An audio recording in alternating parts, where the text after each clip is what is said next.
A beginner with just one stripe on his white belt, thought a few months of Brazilian jiu-jitsu made him ready to take on anyone ever in a royal guard. He challenged him to a light-hearted spar, expecting an easy match. But the moment the statue came to life, the lesson was swift and unforgettable. In seconds, the crowd went silent as confidence collided with over a decade of real combat experience. Before we get into how it all unfolded, hit that subscribe button and let us know in the comments where you're watching from.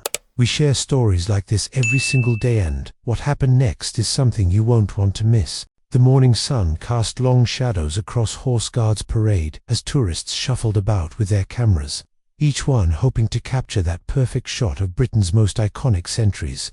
Lance Corporal Alec Radford sat motionless atop his black mare, Duchess, his scarlet tunic pristine, his bearskin hat casting his face in shadow. For 2 hours, he'd maintained this position without so much as a twitch, embodying the discipline that had made the household cavalry legendary. But Radford wasn't just any guardsman.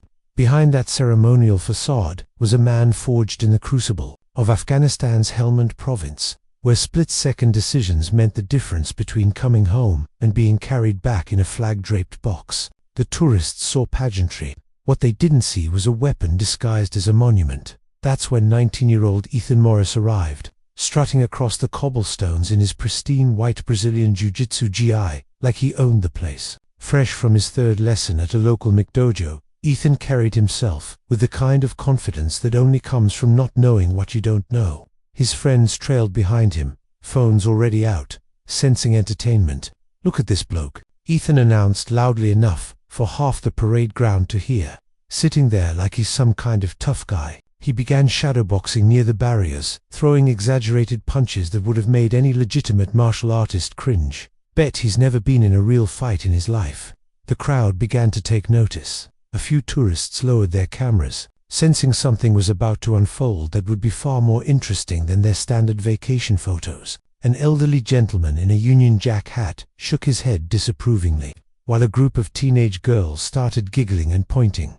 Radford's eyes, the only part of his face visible beneath the bearskin, remained fixed straight ahead. But those who knew what to look for might have noticed the almost imperceptible tightening around the corners, the same micro-expression he'd worn when Taliban fighters had tried to probe his position outside saying, "Come on then," Ethan called out, his voice carrying across the square. "How about a friendly spar, just for fun?" He began bouncing on the balls of his feet, mimicking what he'd seen in UFC highlights. "I promise I'll go easy on you, mate." What Ethan didn't know, what none of the tourists knew, was that Lance Corporal Alec Radford had completed selection for the Special Air Service just 18 months earlier.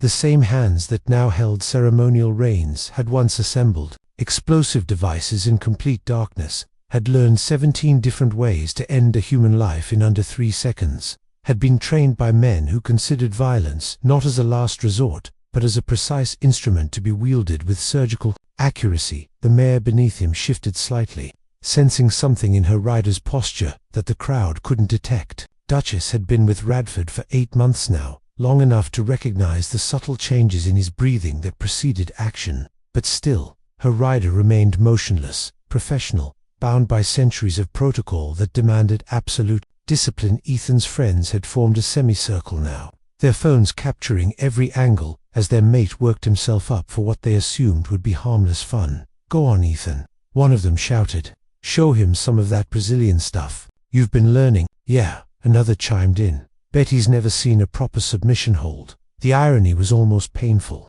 In the SAS, Radford had learned submission techniques that could render a man unconscious in under 4 seconds, joint locks that could shatter bones with minimal pressure, and chokes that could stop a heartbeat without leaving a mark. He'd practiced these techniques on targets who actually fought back, who wanted to kill him, who represented genuine threats to national security. But here, in the heart of London, surrounded by tourists and their cameras, he was bound by different rules. The Queen's Guard doesn't engage with hecklers. The Queen's Guard maintains dignity at all costs. The Queen's Guard represents something larger than individual ego or pride.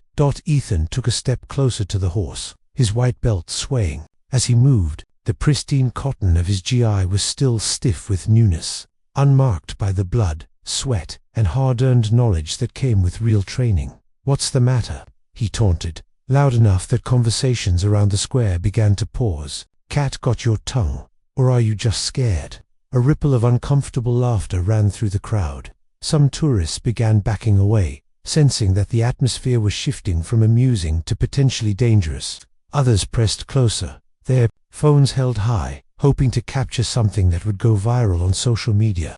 Radford's military training had taught him to read situations like a chess grandmaster reads a board. He could see the trajectory of this confrontation, could predict the moves that would follow, could calculate the exact moment when protocol would give way to necessity. His peripheral vision catalogued every face in the crowd, every potential threat, every exit route. The young man in the GI was clearly inexperienced. His stance was all wrong, his weight distribution amateurish, his hands positioned in a way that left him vulnerable to at least 6 different takedowns. But inexperience could be unpredictable, and unpredictability was dangerous in its own way.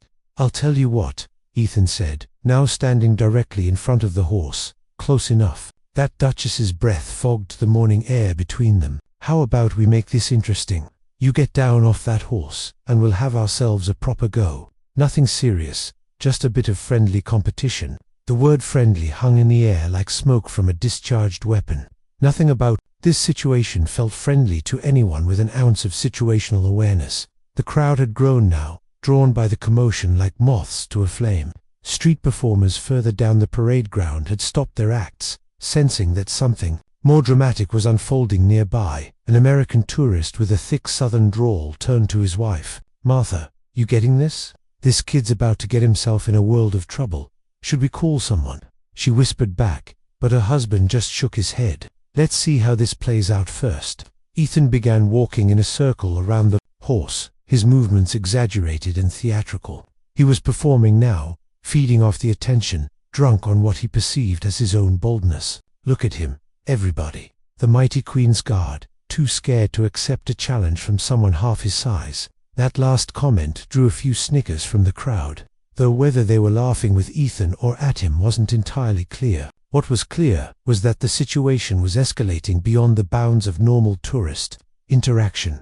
Radford's breathing remained steady, controlled, each inhalation measured and purposeful. This was the same breathing technique he'd used while lying motionless in Afghan poppy fields for 18 hours at a stretch, waiting for high-value targets to reveal themselves. Patience was more than a virtue in his line of work. It was a survival skill. But patience had its limits, and Ethan Morris was testing them systematically.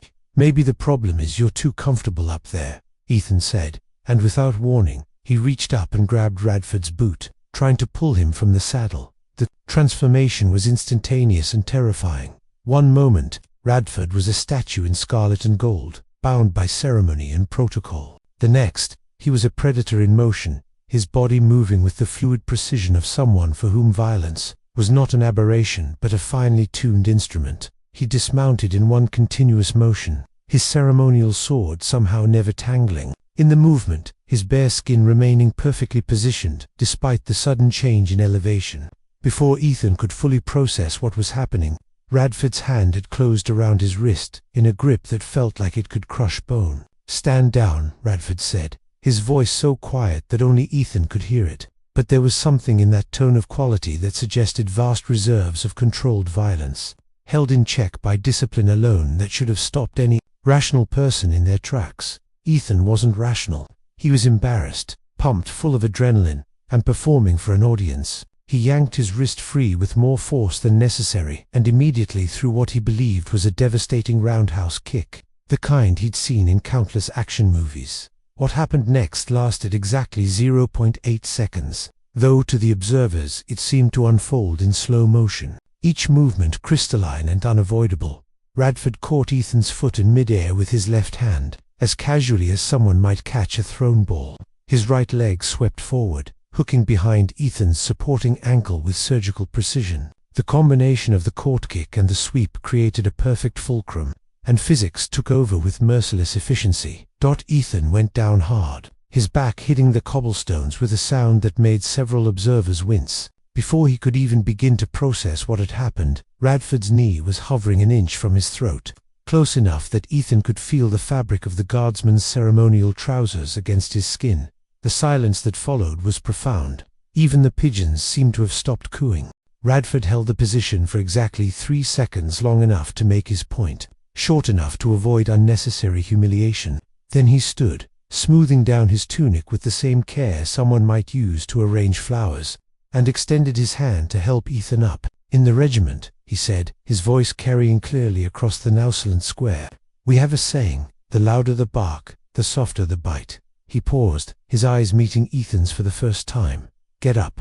The crowd remained frozen, as if afraid that any movement might shatter the moment. Phones were still recording, but their operators seemed to have forgotten they were holding them. This wasn't the kind of content they'd expected to capture during their London holiday.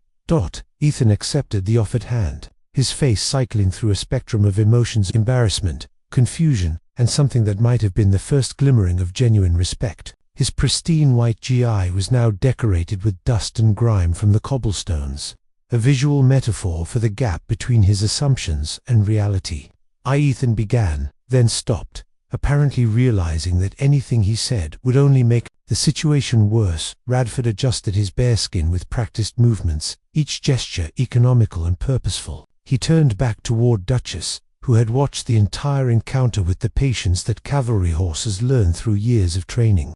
The mare hadn't moved a single step, despite the commotion occurring directly beside her. As Radford prepared to remount, something unexpected happened. Ethan bowed, not the theatrical gesture he might have made for his friends' cameras, but a genuine expression of respect, deep and sustained. The crowd began to applaud, slowly at first, then with increasing enthusiasm. But it wasn't the kind of applause you might hear at a sporting event or a performance. This was something different, recognition of something authentic in a world increasingly filled with pretense. An elderly gentleman in a bowler hat began clapping with particular vigor. "Now that," he said to no one in particular, "was a proper lesson." "Bloody hell," muttered one of Ethan's friends, lowering his phone. "Did you see how fast that was?" Radford remounted Duchess with the same fluid grace he'd displayed during the takedown, settling into his saddle as if the previous few minutes had been nothing more than a brief interruption in an otherwise routine day. His posture returned to the rigid perfection expected of the Queen's Guard, his eyes resuming their 1,000-yard stare. But something had changed in the crowd's perception. They no longer saw a tourist attraction or a quaint bit of British pageantry.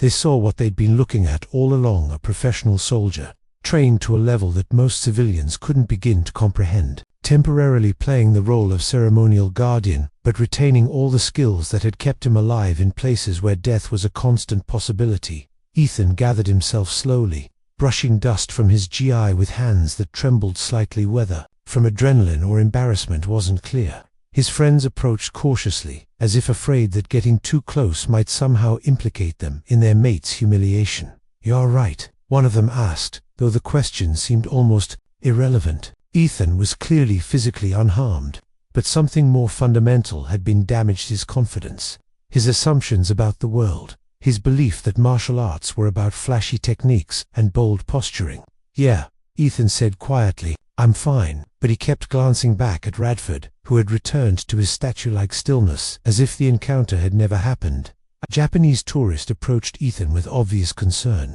"Excuse me," she said in careful English. "Are you hurt?" That looked very intense. Ethan managed a weak smile. "Just my pride, I think." He looked down at his grass-stained GI, then back at the motionless guardsman.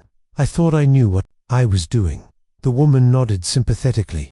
"My grandfather always said, the master appears when the student is ready. Perhaps today you became ready." As the crowd began to disperse, returning to their normal tourist activities, Ethan remained rooted to the spot. His friends were eager to leave, partly from embarrassment, partly from a genuine desire to review the footage they'd captured, but Ethan seemed reluctant to go. "Come on, mate," one of them said.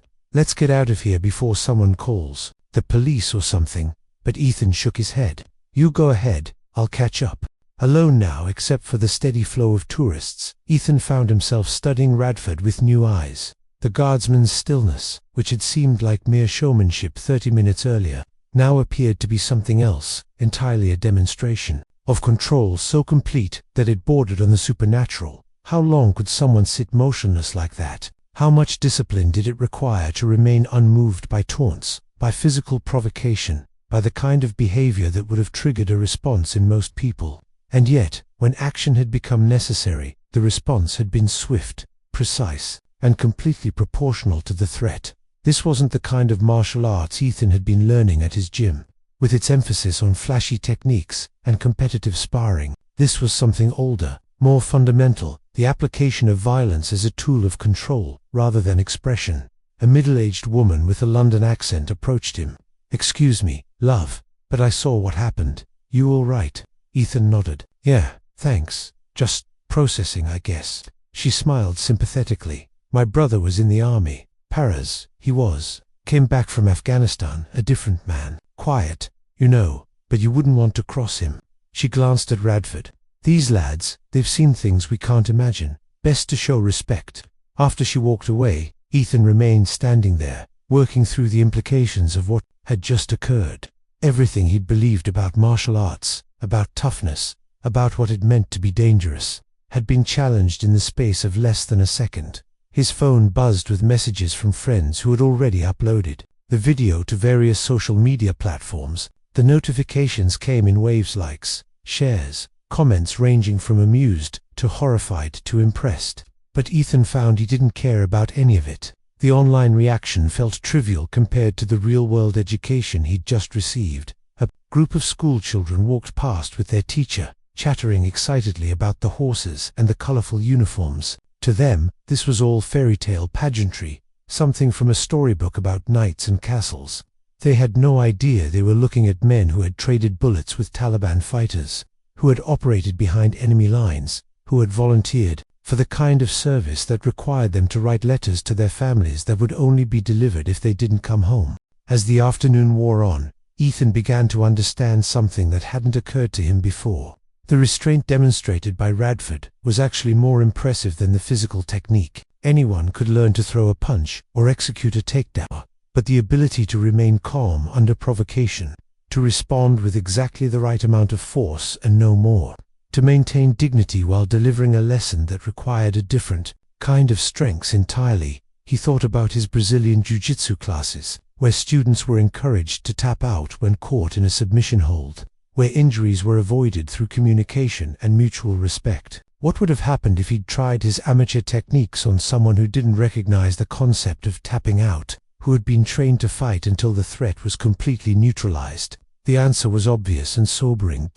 A tour guide, leading a group of German tourists, paused near Radford's position and began explaining the history of the household cavalry. "These soldiers," she said in accented English, "they are not just for ceremony. They are real military, with real training. Many have served in combat zones around the world." One of the tourists asked, "So they actually know how to fight?" The guide smiled. "They know how to do many things. Fighting is just one of them." Ethan listened to this exchange with growing appreciation for the complexity of what he'd witnessed. These weren't actors playing soldiers for the entertainment of tourists. They were soldiers playing the role of tourist attractions, and the performance required a different kind of courage, the courage to remain professional while being photographed, mocked, and occasionally physically provoked by people who had no understanding of what they were looking at. A vendor selling postcards approached him. "You're the lad who had the dust-up with the guard, aren't you?" When Ethan nodded reluctantly, the man grinned. "Don't feel bad about it, son. Happens more than you'd think. These boys, they don't mess about when someone crosses the line." "Has anyone else ever?" Ethan began. "Oh sure, drunks, mostly, or kids trying to show off for their mates. Usually ends the same way. Quick lesson in respect. No real harm done." The vendor leaned closer conspiratorially. "But I'll tell you something. I've been working this patch for 15 years. And I've never seen one of them hurt anyone worse than their pride, even when they probably deserved it." That observation stuck with Ethan as he continued to process the morning's events. Radford could have hurt him badly. The speed and precision of the takedown had demonstrated that clearly enough, but he hadn't. The knee hovering near Ethan's throat had been positioned with surgical accuracy, close enough to make the point but never making contact. It was like being shown a loaded weapon and being allowed to understand its capabilities without having it fired. The message was clear: this is what I could do if I chose to, but I'm choosing not to. As the afternoon crowd began to thin, Ethan made a decision. He approached one of the tourist information booths and asked if they sold any materials about The history of the Queen's Guard. The clerk, an elderly man with kind eyes, seemed pleased by the question. Most people just want to take photos, he said, pulling out several brochures. These will tell you about the regiments, their service, history, that sort of thing. Fascinating stuff, really. Ethan purchased everything available and found a bench where he could read without blocking tourist traffic. The dry military language of the brochures gradually revealed stories of extraordinary service tours in Iraq and Afghanistan, peacekeeping, missions in Bosnia and Sierra Leone, counter-terrorism operations that couldn't be fully described for security reasons. These weren't ceremonial soldiers who occasionally saw combat. These were combat soldiers who occasionally performed ceremonial duties. A photograph in one of the brochures caught his attention: a group of household cavalry troopers in desert camouflage, their faces blackened with camouflage paint, their weapons held with casual competence. The contrast with the scarlet tunics and plumed helmets of their ceremonial role couldn't have been more stark. "Different world, isn't it?" said a voice behind him. Ethan turned to see an older man in a military tie, medals glinting on his lapel. "Sorry. The difference between what they do over there and what they do here," the man said, settling onto the bench beside him. "I served with some of these lads in Helmand, bloody good soldiers. Takes a special kind of discipline to go from that to this." He gestured toward the motionless figures on horseback. "You were there?" Ethan asked. "3 tours, Signals Corps." The man studied Radford with obvious respect. "That one there, Radford, he pulled my unit out of a contact in 2016. Taliban had us pinned down for 6 hours. He led the relief force that got us out." The conversation that followed gave Ethan his first real glimpse into the world these men inhabited when they weren't playing tourist attractions. Stories of night raids and convoy escorts, of split-second decisions that meant the difference between life and death, of young men carrying responsibilities that would have crushed most people twice their age. So when some kid in a karate outfit decides to have a go, the veteran concluded, "Well, it's like challenging a Formula One driver to a race while you're still learning to parallel park." As the sun began to set over London, casting long shadows across Horse Guards Parade, Ethan finally understood what had really happened that morning. He hadn't been defeated by superior technique or physical conditioning, though both had played a role. He'd been educated by someone operating on a completely different level of understanding about what conflict actually meant. His white belt, still stained with dust from the cobblestones, had become something more than a symbol of his beginner status in martial arts. It was a reminder of the vast distance between classroom learning and real-world application, between thinking you understand something and actually understanding it. The veteran stood to leave, then paused. "Bit of advice, son. Next time you want to test yourself, find someone your own size who's also looking for a friendly scrap. These lads... He glanced once more at Radford.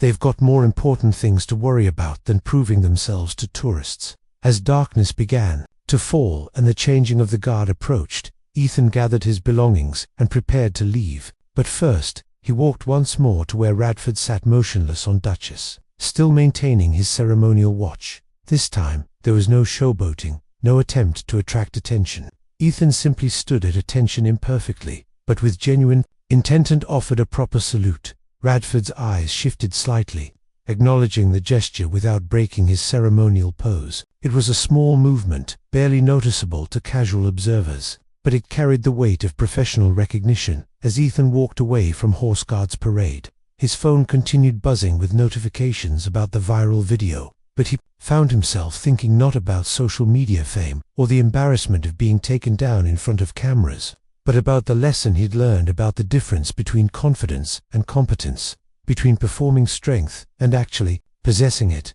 The white belt around his waist would never look the same to him again, neither would the quiet professionalism of those who served, without needing to announce their capabilities to the world.